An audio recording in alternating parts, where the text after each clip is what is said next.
It's 7 hours to Ohio. I got 2 tanks of gas, a 20-foot car trailer. It's dark, and I'm wearing sunglasses. Hit it. Oh, hey, welcome back to the Quick Speed Shop here. I'm Josh. Hold on. Now I can see. And as you can see, it's dark out. It's 9 o'clock at night. I'm heading 7 hours away to the middle of Ohio to pick up a surprise car. I was hinting that I wanted to find one of these, and I found one on the Interspace Webs thing. Hopefully I make it. I'm in the F-250 Project Green Machine. I checked all the air in the tires, put gas in it, oil in it. It's ready to go. So I'm going to drive 7 hours to Ohio through the night, and tomorrow we'll pick up the mystery car. So stay tuned. Here we go. So it's early in the morning, like 5:45 in the morning. I'm just into Ohio. I slept in the truck. I'm freezing. I didn't have the truck running, and it got down in like the 30s last night. I had a shipping blanket like folded up in the van or in the back of the truck. I was sleeping under that, and I'm freezing, but I'm just waiting for the sun to come up a little bit. Got the truck fired up, got the heat on finally, and I'm about an hour and a half away from where I gotta go. And then let's go load up the car. Hopefully I can film there. I didn't ask the guy, but I'm sure it'll be all right. Sleeping in my truck on the side of the road in Ohio, freezing to death, making the content for you guys.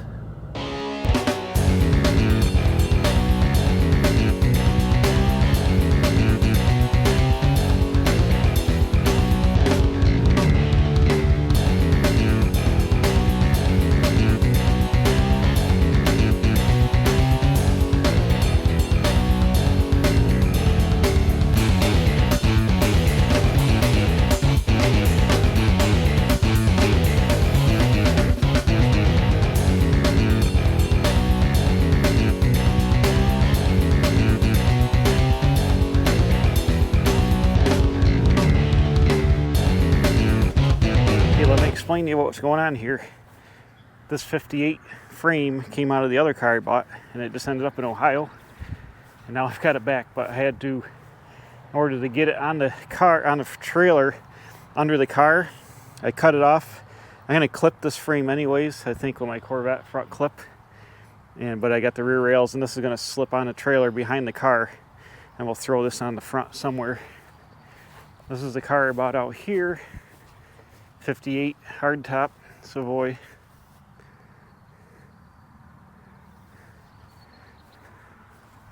Comes with some bunch of parts in it.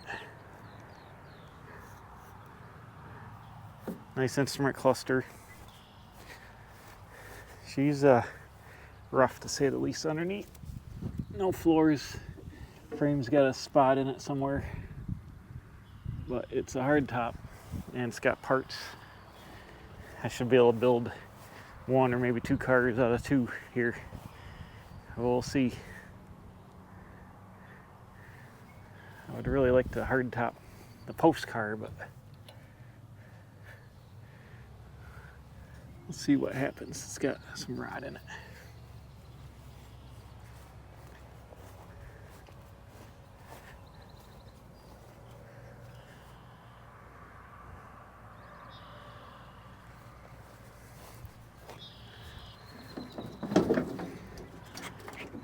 Push button's gone. I know where push button's gone. I know where one of those is in the thing. Got a core support, extra Dodge doors or parts, bumper. Coming with 58 fenders, and then there's another set of 57 fenders are pulling off here. So pretty much 2 parts. 57 Dodge over there, 257 Dodges. All right, got it loaded on up. Full of parts, everything strapped down all over the place. Got a frame sticking out of the back with orange on it. Hopefully somebody don't run into that.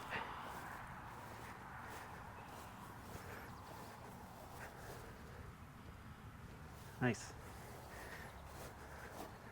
All the parts should still be on when I get back, hopefully.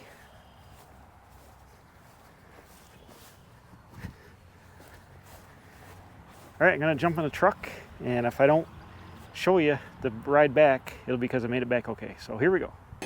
Well, I made it back. The only bad thing that happened, well, not bad, but I had a big yellow strap I ran across this rear cross member, and this is sharp, and it sawed it in half. Luckily, I had tied the tail to the trailer, so I didn't lose the ratchet end of it. So it just made it about 6 feet shorter than that. But now we get to try out the new boom here. Check it out. The boom I made last time, we're gonna try that out. I gotta get the frame under here. It's stuck under the bumper. And I think the tires have gone flat and or it shifted around a little bit, but I made it back no problem when the car in my truck was a trooper. All the 351 Windsor with a hater pipe screaming the whole way, made it back. So let's try to get this frame out of here, and then I want to roll the car down off the trailer and think about stashing it.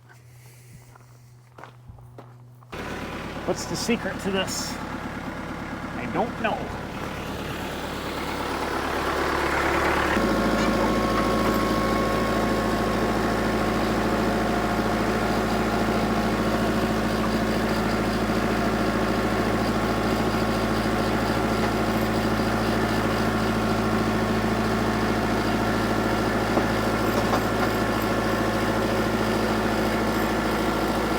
Put a donut spare on the left rear. It's the only tire I could get the fit on it. I'm gonna gingerly pull it back. Hopefully something bad doesn't happen.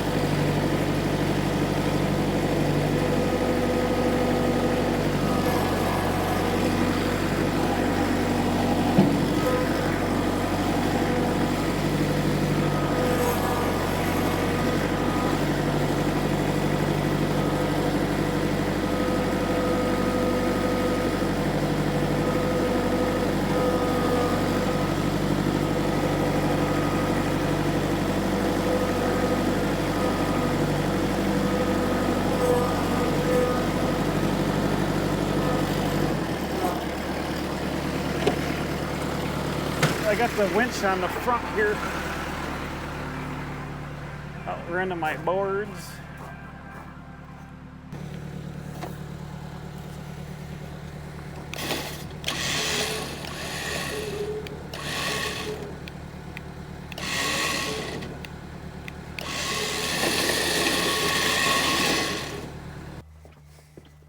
Easy, easy. This is why we use the winch.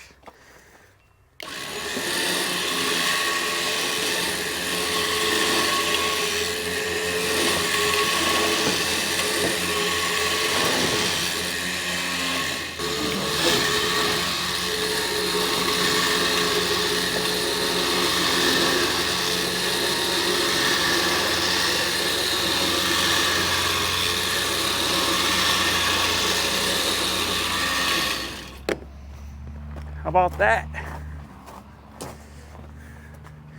This was an odd place to unload it because now I got to contend with this tree. You guys weren't watching. The tree is right there. You should have told me.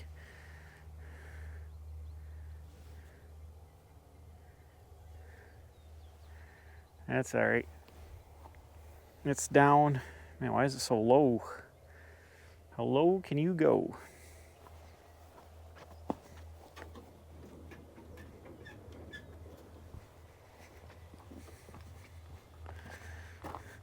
Torsion bars are nice in the front. Look at that.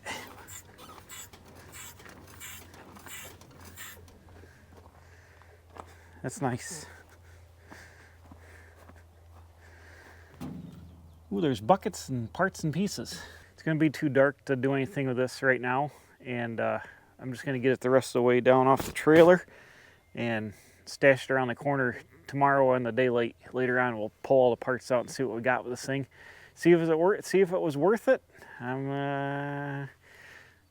Looks like once again paid too much for rusty junk. I drove all the way out there, and it's a little rustier than I thought it was, and all the parts weren't with it. We had to go get some more parts and other things. So I think I'll make out right in the long run. It's just is what it is. Well, bad news, guys. It's raining. It's the next day. I got the car pushed out back here. I put the 57 fenders on it that came with it in the hood just to keep the engine dry. I wasn't expecting all this rain. I guess I could have looked at the weather, but so I haven't had a chance to clean the car out.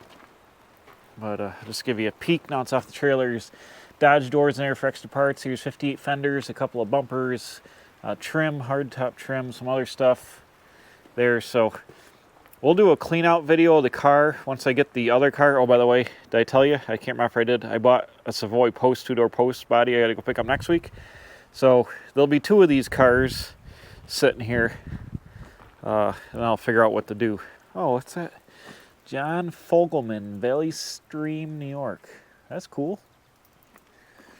And now that I got it down here, you can see there's issues. Besides the floors and frame and stuff, there's issues here around the window. But I think there's some hardtop pieces in here. Got rot in the seam there, but the windows all roll up and down. I can't open the doors because it's hitting the fender right now. I don't want to do that. But, oh, a little bit of rot in there. Rot there. So definitely not mint and cherry by any stretch of the imagination at all, but oh, there's a core support. Rot in the core support. Great. At least the instrument cluster is really nice. 56,000. So that's it. Dragged home more rusty junk. The most expensive rusty junk I've ever bought for rusty junk. And hopefully I'm going to be building a wing car here, Plymouth wing car, probably later this year, into next year. It's either this one or the post car, I'm not sure. We'll get them together, we'll assess everything. So I'm going to do a video next week on getting the other car here, and then we'll set them all up side by side and figure out what's going on and get a game plan to go from there. All right, here's an addendum on the Plymouth here for you guys that might have been paying attention, and I'm not an expert, but this car is a 1957. It's got the 57 Savoy trim, which bolts on down here. In 58, the trim is up here. You'll see I'm getting another body in the next video on Plymouth, and the body line is up here. So this car is, in fact, at 57. It's got 57 fenders on it from another car, but that coincides. I was confused because the title that came with it, they used the engine number for the serial number. Sometimes they did that back in the day. And so I was confused as to whether it was a 57 or a 58. But for whatever reason, when they registered it, they used the engine number instead of the car serial number. So it is indeed a 57 Savoy two-door hardtop. What I'm going to do is build it as a mix of 57, 58, because that's some of the parts I have, and I like different things. Like it's got a really nice 58 dash. Somebody was converting this car to a Christine car, so it's got a really nice 58 dash in it that's really solid. And some of the parts I'm going to be using off the other car, 58. It's got a 58 deck lid, 58 tail lights, 57 rear bumper. These are 57 fenders with the single headlight up here. I like the 57 front end, so I'm going to stick with that. So the car will be mostly 57 with, I do enjoy the 58 taillights better, like over on that clip from that 58 Savoy. I like the 58 taillights. So I'm going to run the 58 taillights. It's just going to be a beater car in patina. Kind of pretty much like this. I'm going to fix the rockers and the floors and all that, but the outside is going to be pretty much junk, and just going to have a beater wing car to cruise around in. But now I am sure that is 1957. So we're going to do another video. I'm going to go down. I got a 58 Savoy two-door hardtop or two-door post car that I'm using for parts. It's got a solid trunk, solid quarters, solid floors. So we'll combine the two cars and make one. I mean, this thing is so rotten, it's going to take almost all the other car to make it back whole again, plus parts from other cars. But that's what you do when you buy rusty junk. You just got to put it together. So yeah, stay tuned for future Plymouth stuff. I don't know exactly when I'm going to start building this thing, but I'm going to collect some more parts and start maybe working on it over the winter. And next Plymouth video, we'll go down and pick up that 58 two-door post car. So thanks for watching. Some Christine/57 Plymouth stuff. I think I got a name for this car. I don't usually name cars, but it can't be Christine because it's not a 58, it's not red, and it's beat. So we're going to call it Mary Lou. It's going to be Christine's older beat-up sister, Mary Lou. So that's, I think, the name for the car. So, anyways, thanks for watching. We'll see you next time. Bam. dragging home rusty junk I don't need here at the Quick Speed Shop. Okay, just a little bit more on the Plymouth here. I've done some more research. I got the doors open here. Take another little peek. I'm going to clean this out, but you can see there are no floors left in the front whatsoever. The rockers are rusty. Car is originally white, and then somebody put this blue in here. But it comes with a pair of 57 Dodge hardtop doors, which are, looks like they're pretty much rust-free on the bottom to patch doors with, so that's cool. So I'm going to clean some of this stuff out of here and see what I got. It looks like there's pieces of a floor pan laying in here. I'm not sure what that's about. And we'll go from there. But bam, there we go. Rusty 57/58 Plymouth project here. It's going to be an awesome build. I've wanted one of these cars for a little while. I can't afford them, but I can afford rusty junk, and I can afford to put rusty junk together. So we're going to, once again, take a whole mix match of parts, just like I've been doing in my Dodge truck, and build one out of like 4 or 5 cars, make one good one, put it on the road, and start driving it. I'm probably going to start working on this car in the winter, I'm going to guess. I'm going to collect some more parts and pieces, and it's going to take a ton of work to make the frame work, to get the body fixed. It's rough, real rough. So I'm going to keep mixing and matching, grabbing parts and pieces, and we'll start working on it here soon. But in the meantime, thanks for watching. Rusty Plymouth content. Wing cars are cool. Look at that. But I got to get back to work on other stuff. So whatever it is, you'll see it next time. Bam, here at the Quick Speed Shop.